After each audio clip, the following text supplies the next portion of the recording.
Γεια σας, είμαι ο Δημήτρης για το κανάλι μου Farmer Evolution και στο σημερινό βίντεο θα σας παρουσιάσω ένα ανεξάρτητο σύστημα ανάδευσης που έχω φτιάξει για το ψυχαστικό μηχάνημα, καθώς έχω αναφερθεί αρκετές φορές το πόσο σημαντικό είναι να έχουμε μια σωστή ανάδευση, ειδικά όταν χρησιμοποιούμε σκευάσματα που είναι σε μορφή σκόνης. Οι περισσότεροι που χρησιμοποιούν του συγκεκριμένου τύπου ψυχαστικά μηχανήματα ως ανάδευση χρησιμοποιούν είτε τα επιστρεφόμενα νερά που πέφτουν στο εσωτερικό του βιτίου, είτε από την δεύτερη έξοδο του ψυχαστικού συνδέουν στο εσωτερικό μέρος του βιτίου ένα μικρό αναδευτήρα. Αυτού του τύπου οι αναδευτήρες ουσιαστικά είναι σαν να έχουμε συνδέσει έναν δεύτερο ψυχαστικό αυλό στο εσωτερικό μέρος του βιτίου και η διάμετρο του μπέκ που χρησιμοποιούν είναι 1,5 χιλιοστό. Σίγουρα αυτού του τύπου οι αναδευτήρες είναι αποτελεσματικοί κυρίως όμως σε μικρής χωρητικότητας βιτία έως 500 λίτρα, ενώ όταν έχουμε ένα βιτίο ενός τόνου και στενόμακρο όπως είναι το συγκεκριμένο, τότε είναι αρκετά πιο δύσκολη η ανάδευσή του. Οπότε για αυτό το λόγο έχω φτιάξει ένα ανεξάρτητο σύστημα ανάδευσης χρησιμοποιώντας μια αντλία επιφανείας, όπου παίρνει το ψυχαστικό διάλειμμα από μια δικιά της βάνα που έχω τοποθετήσει στο βιτίο και από εκεί ξαναπετάει το νερό στο εσωτερικό του βιτίου. Οπότε με αυτόν τον τρόπο πετυχαίνω μια έντονη ανάδευση στο εσωτερικό του βιτίου, οπότε έχω ομοιομορφία στο ψυχαστικό μου διάλειμμα. Το σύστημα ανάδευση που έχω φτιάξει είναι αυτό εδώ, είναι από πλαστική σωλήνα κολλητή και έχω βγάλει δύο εξόδους στο εσωτερικό μέρος του βιτίου. Ουσιαστικά η έξοδος του αναδευτήρα που έχω φτιάξει είναι δύο μεταλλικές τάπες, όπου έχω ανοίξει μία τρύπα περίπου στα 8 χιλιοστά διάμετρο και εδώ το ίδιο. Οπότε με αυτόν τον τρόπο, μέσω της αντλίας επιφανείας που χρησιμοποιώ, πέφτει το ψυχαστικό διάλειμμα πάλι στο εσωτερικό μέρος του βιτίου με μεγάλη πίεση σε δύο διαφορετικά σημεία, σε δύο διαφορετικά ύψη ουσιαστικά. Αυτό εδώ είναι περίπου στους 30 πόντους απόσταση από τον πάτο του βιτίου και σε μια σε πιο ψηλό μέρος του βιτίου ξαναπέφτει η δεύτερη έξοδο, οπότε με αυτόν τον τρόπο έχω μια συνεχή ανάδευση σε όλο το μέρος του βιτίου. Τις αποστάσεις που έχω προσαρμόσει στο συγκεκριμένο σύστημα ανάδευσης τις έχω επιλέξει, καθώς όπως είπα το δικό μου βιτίο είναι στενόμακρο. Εσείς εάν έχετε κάποιο βιτίο που έχει άλλη μορφολογία θα μπορείτε να ρυθμίσετε ανάλογα τις αποστάσεις που θέλετε ή να βγάλετε δύο διαφορετικούς εξόδους στο εσωτερικό μέρος του βιτίου σας, σε διαφορετική θέση δηλαδή. Οπότε η μία έξοδο να είναι για παράδειγμα στους 30 πόντους από το πάτο του βιτίου και η δεύτερη έξοδο που μπορείτε να προσαρμόσετε να είναι στους 80 πόντους, όπως είπαμε, ανάλογα τη μορφολογία του βιτίου σας. Οπότε ας περάσουμε να συνδέσουμε και το σύστημα ανάδευσης στο βιτίο, ώστε να καταγράψουμε την αποτελεσματικότητά του, αφού πρώτα όμως σας δείξω την συνδεσμολογία που έχω ακολουθήσει. Εδώ βλέπουμε τις δύο εξόδους που έχω στο βιτίο. Από αριστερά είναι η έξοδος του ψυχαστικού μηχανήματος και από τα δεξιά είναι η έξοδος για το σύστημα ανάδευσης.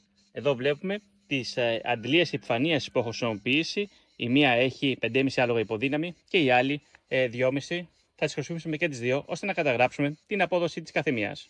Στο πάνω μέρος του βιτίου έχω ανοίξει μια τρύπα ώστε να συνδέσω το σύστημα ανάδευσης, όπως επίσης έχω ανοίξει και μια μεγαλύτερη τρύπα στο πάνω μέρος του βιτίου και έχω τοποθετήσει ένα καπάκι για να μπορώ να προσθέτω μεγαλύτερη ευκολία τα σκευάσματα σκόνης που χρησιμοποιώ. Οπότε θα ανοίξουμε το βιτίο και θα τοποθετήσουμε στο εσωτερικό μέρος το σύστημα ανάδευσης.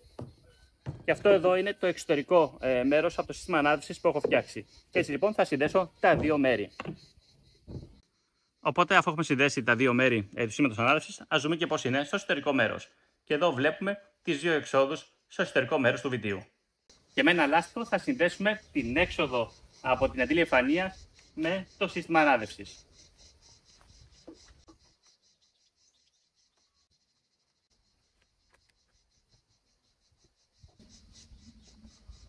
Οπότε πλέον θα συμπληρώσουμε νερό στο βιτίο, ώστε να καταγράψουμε πώς δουλεύει το σύστημα ανάδευσης που έχω φτιάξει. Αφού έχουμε συμπληρώσει νερό μέσα στο βιτίο μας, είμαστε έτοιμοι να ενεργοποιήσουμε την αντλία επιφανείας.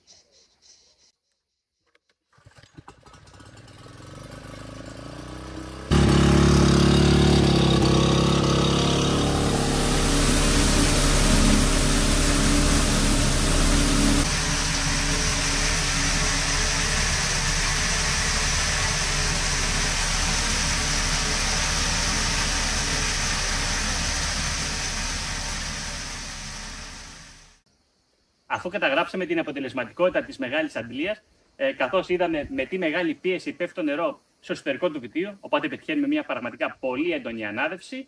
Φυσικά δεν είχα γεμίσει το βιτίο με νερό μέχρι πάνω, καθώς ήθελα να δείτε με τι πίεση από διαφορετικά σημεία πέφτει το νερό στο εσωτερικό του βιτίου. Οπότε ας δοκιμάσουμε και τη μικρότερη αντλία, να δούμε την δυναμικότητά της.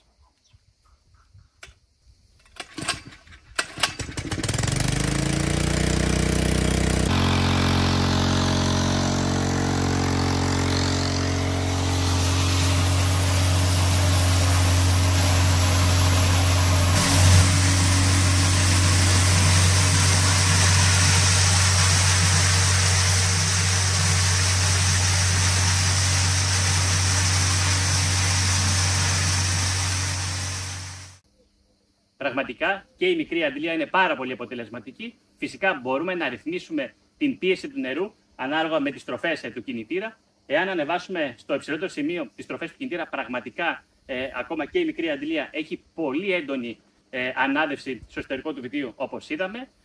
Οπότε αυτό που θέλω να σας πω είναι ότι δεν χρειάζεται να επενδύσετε σε μια αντλία με μεγάλη ισχύ, καθώς και με τις μικρότερες μπορεί να πετύχετε ένα εξαιρετικό αποτέλεσμα.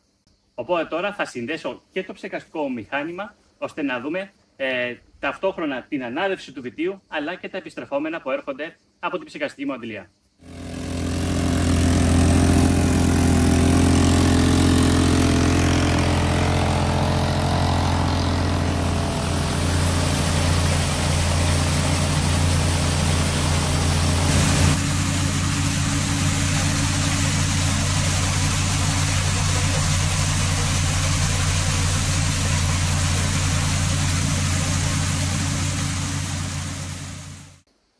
Έχοντας καταγράψει την αποτελεσματικότητα του ανεξάρτητου συστήματος ανάδυσης που έχω φτιάξει, χρησιμοποιώντας μια αντλία επιφανείας, αλλά και συνδυασμό με τα επιστρεφόμενα από την ψεκαστική αντλία που έχω, είδαμε ότι στο εσωτερικό του βιτίου, από διάφορα σημεία μέσα του βιτίου, υπάρχει ανάδευση. Οπότε με αυτόν τον τρόπο πετυχαίνω εξαιρετικά αποτελέσματα, ειδικά όταν χρησιμοποιώ σκευάσματα σκόνης, όπως είναι το πυρίτιο ή ο καολίνης, όπου το χρησιμοποιώ τους καλοκαιρινούς μήνες για να κάνω ψεκασμούς στους ελαιώνες μου, προσφέροντας ηλιοπροστασία αλλά και απόθυση του δάκου. Οπότε με αυτόν τον τρόπο έχω την ίδια λευκή απόχρωση στα πρώτα δέντρα που θα ψεκάσω με τα τελευταία.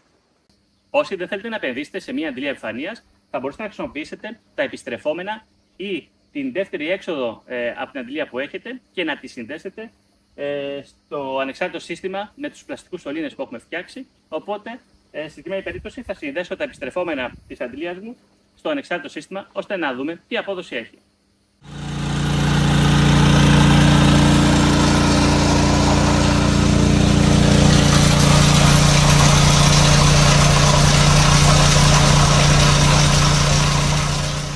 Προφανώς δεν είχαμε πάρα πολύ πίεση σε σύγκριση με τις αντλίες επιφανείας που χρησιμοποίησα πριν. Οπότε τα επιστρεφόμενα της αντλίας που έχουμε δεν είναι πάρα πολύ ισχυρά ώστε να μας κάνουν μια έντονη ανάδευση στο βιτίο μας. Φυσικά θα μπορούσαμε να είχαμε συνδέσει και μια δεύτερη έξοδο που έχει το ψεκαστικό μας μηχάνημα. Χρησιμοποιώντας όμως και τις δύο εξόδους που έχει το ψεκαστικό μας μηχάνημα, προφανώς θα έχουμε χαμηλότερη πίεση στο πιστόλι, στον αυλό ψεκασμού που χρησιμοποιούμε. Οπότε, όταν θέλουμε να έχουμε αρκετή πίεση στο πιστόλι μας, ειδικά όταν χρησιμοποιούμε πολλά μέτρα λάστιχο, τότε προτείνω πραγματικά να έχουμε ένα ανεξάρτητο σύστημα ανάδευσης, ώστε να εκμεταλλευόμαστε εξ ολοκλήρου την πίεση που μας δίνει το ψεκαστικό μας μηχάνημα για να κάνουμε τον ψεκασμό μας. Οπότε, φτάνοντας στο τέλος για το σημερινό μας βίντεο, σας έδειξα το σύστημα ανάδυσης που έχω φτιάξει για το δικό μου ψεκαστικό μηχάνημα. Τα πλεονεκτήματά του είναι ότι έχω μια πολύ έντονη ανάδευση στο εσωτερικό του βιτίου, λόγω της μεγάλης διαμέτρου της τρύπες που έχω ανοίξει για να κάνω την ανάδευση στις μεταλλικές τάπες που έχω χρησιμοποιήσει. Με αυτόν τον τρόπο, ακόμα και χαλικάκια να υπάρξουν, δεν βουλώνουν σε σύγκριση με τα άλλα συστήματα ανάδευσης, που, όπως είπαμε, είναι σαν να χρησιμοποιούμε ένα δεύτερο ψεκαστικό αυλό στο εσωτερικό του βιτίου, όπου έχουν 1,5 χιλιοστό διάμετρο τα μπέκ που χρησιμοποιούν, οπότε μπορούν να βουλώσουν πάρα πολύ εύκολα με ένα χαλικάκι. Οπότε με αυτό το σύστημα ανάδευσης δεν έχω τέτοια θέματα και πραγματικά πετυχαίνω πολύ καλά αποτελέσματα χρησιμοποιώντας σκευάσματα σκόνης. Οπότε, αν σου άρεσε το βίντεο, πάτα ένα like και κάνει και μια εγγραφή στο κανάλι μου, ώστε να ενημερώνεσαι για ό,τι καινούργια ανεβάζω. Γεια σας.